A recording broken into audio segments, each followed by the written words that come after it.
আসসালামু আলাইকুম। আজকে আমরা পাইথনের 14 নম্বর প্রজেক্টটা করব। দেখেন, প্রথম হচ্ছে ফাংশন। ফাংশন আমরা অলরেডি জাভাস্ক্রিপ্টে করছি। ফাংশন মানেই হচ্ছে একটা কাজকে রিপিটিং টাস্ক, অর্থাৎ বারবার প্রোগ্রাম না লিখে ফাংশনকে কল করে সেই কাজটা করতে পারি। সাপোজ ধরেন এখানে আমরা একটা এভারেজ, একটা গড়ের অঙ্ক করব। ঠিক আছে? ধরেন আমরা জিনিসটা রান করি, খেয়াল করেন। এখানে যদি আমি লিখি 100, 200, 300, এন্টার দিলাম। আমার 100, 200, 300 এর গড় হচ্ছে 200। কেন আমি অঙ্ক এরকম করে সাজাইছি, তাই না? দেখেন, ঠিক এইভাবে সাজানো। এই জন্য আমি বলছি ইউজার তুমি লিখো প্রথম নাম্বার, লেখো দ্বিতীয় নাম্বার, লেখো তৃতীয় নাম্বার, লিখলাম। আমি এভারেজ করে এগুলো দিছি এ প্লাস, কারণ এ বি সি তিনটা যোগ করলে যত টোটাল হবে তাকে 3 দিয়ে ভাগ করলে গড় সংখ্যা বেরিয়ে আসবে। ওকে, আমি এখানে বইলা দিচ্ছি। তারপরে বলছি প্রিন্ট করো এভারেজ, তুমি গড়টা আমাকে প্রিন্ট করে দেখাও অ্যাজ ইট ইজ। এখানে ইউজার থেকে ইনপুট নিয়ে আমরা সেটা করে ফেলছি। প্রশ্ন হচ্ছে, এখন আমি আরো এরকম 10টা অঙ্ক ম্যাথ বানাইতে চাই। 10টা এরকম 10টা গড় আমার নির্ণয় করতে হবে। ঠিক আছে? তাহলে আমাকে কি 10 বার এই জিনিসটা লিখতে হবে প্রোগ্রামটা?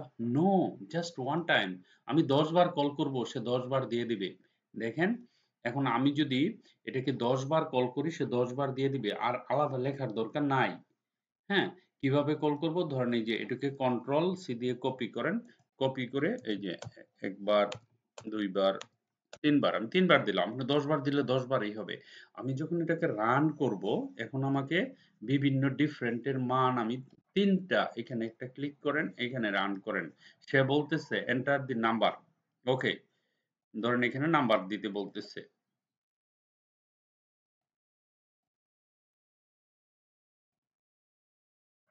ওকে।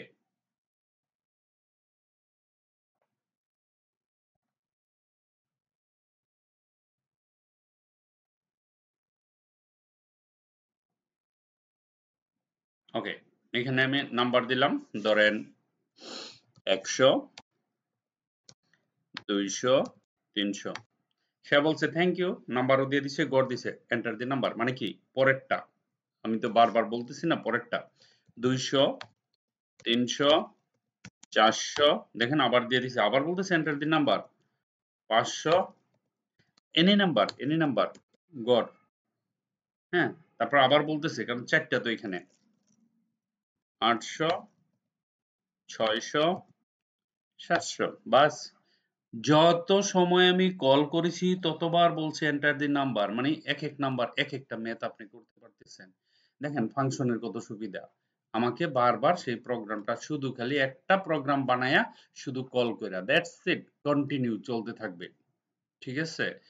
একটা নাম্বার বানায়। যেমন ধরেন মেট্রো রেল, হ্যাঁ? মেট্রো রেল ধরেন কোথায় থেকে? আ আচ্ছা, উত্তরা দিয়াবাড়ি থেকে যাচ্ছে কোথায়? ধরেন কমলাপুর বা মতিঝিল। হ্যাঁ? আপনি একটা প্রোগ্রাম বানাইছেন। এখন একবার রান করছে একটা প্রোগ্রাম, আবার রান করছে আরেকটা প্রোগ্রাম, কি বানাবেন? না। একটাই প্রোগ্রাম থাকবে। দিনে যদি সে ১০ বার বা ২০ বার, ৩০ বার আসা যাওয়া করে, বাস ৩০ বার খালি কল করে ছেড়ে দিবেন। অটোমেটিক্যালি আসা যাওয়া চলতে থাকবে। That's it. আশা করি বুঝতে পারছেন। Okay. Good day, print good day as it is. Good day. সে টাইপ করে দিবে গুড ডে। এখানে কোনো কনফিউশন নাই, একেবারে সিম্পল একটা জিনিস। ওকে, তারপরে আমরা যদি এখানে যাই good day name, ending name, হ্যাঁ? Print good day name. সে নেমটা প্রিন্ট করে দিব। আর থ্যাংক ইউ আপনাকে উইশ করবে। Good day Salim, thank you. সেমটা দিয়ে ধরেন আমি যদি এখানে বারবার বলি, ধরেন আমি এখানে গেলাম, এখানে ক্লিক করলাম, তারপরে এটাকে রান করলাম। কি বলতেছে? is not defined. Good day is not defined. ১ minute দাঁড়ান, এখানে কি সমস্যা? Good day is not defined কেন? Just 1 মিনিট। ওকে, দেখেন আমি যখন এটাকে রান করব, সে বলতেছে good day Salim thanks, good day Tanha thank you, good day Tanha thank you, good day Tanha thank you. মানে কি? অর্থাৎ আপনি এখানে একটা প্রোগ্রাম বানাইছেন, যতবার গুড ডে বলবেন ততবার আপনাকে থ্যাংক ইউ বলবে।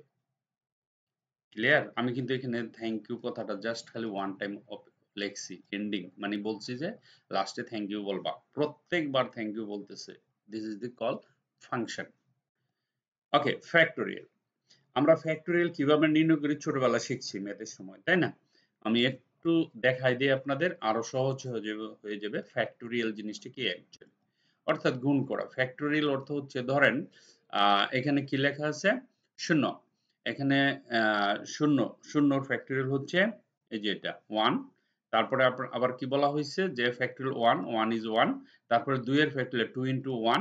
তারপরে 3 এর ফ্যাক্টোরিয়াল 3 into 2 into 1। ঠিক আছে?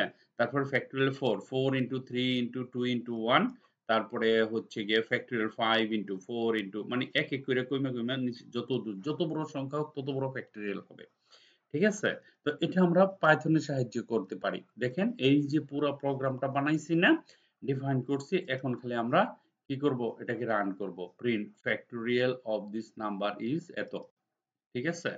কারণ এই যে দেখেন n এর ভিতরে ইনপুট, ইউজার ইনপুটটা দিয়ে দিছি n এর ভিতরে, n টাকে এখানে কল করে ফেলছি। ঠিক আছে? প্রিন্টএফ দিয়া আমি এখন রান করি। দেখেন ধরেন আমি এখানে ক্লিক করলাম, এখানে ক্লিক করলাম। ওকে, ক্লিক করার পরে আপনার বলতেছে এন্টার দি নাম্বার।